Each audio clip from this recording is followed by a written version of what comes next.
የአዲስ አበባ ከተማ አስተዳደር ላወጣው የመሬት ጨረታ የፈላጊዎች ቁጥር መቀነሱ ተሰማ። ዝርዝሩን በአጭሩ አቀርብላችኋለሁ። የአዲስ አበባ ከተማ አስተዳደር 8ኛውን ዙር የሊዝ ጨረታ ያወጣ ሲሆን ይህ ጨረታ በተለያዩ መንገዶች ቁጥሩ አነስተኛ ሆኖ ተገኝቷል። በጨረታው ላይ የቀረበው ከ11ዱ ክፍለ ከተሞች ውስጥ በ8ቱ የሚገኙ 134 መሬቶች ሲሆኑ አጠቃላይ ስፋታቸው 39601 ካሬ ሜትር ነው። ይህም ከወራት በፊት ከተካሄደው 7ኛው ዙር ጨረታ ጋር ሲነጻጸር በከፍተኛ ሁኔታ ያነሰ ሆኖ ተገኝቷል። በ7ኛው ዙር ጨረታ የተሸጡት በ70,000 ካሬ ሜትር ቦታ ላይ ያረፉ 274 መሬቶች ነበሩ።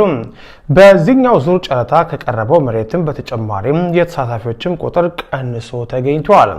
በ7ኛው ዙር ጨረታ ላይ የተሳተፉት 3255 ሰዎች የነበሩ ሲሆን በዚህኛው ጨረታ ግን ፍላጎት ያሳዩት 2067 ብቻ ናቸው።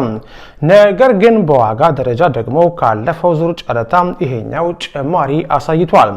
በ7ኛው ዙር ጨረታ የ1 ካሬ ሜትር ከፍተኛ ዋጋ 135,000 ብር የነበረ ሲሆን በዚህኛው ጨረታ ግን ወደ 156,000 ብር ከፍ ብሏል። ከቀረቡት መሬቶች ውስጥ ከፍተኛ ፍላጎት የታየው በለሚ ኩራ ክፍለ ከተማ በተለምዶ ሰሚት 72 ተብሎ በሚጠራው ሰፈር ውስጥ የቀረቡ ቦታዎች ነበሩ።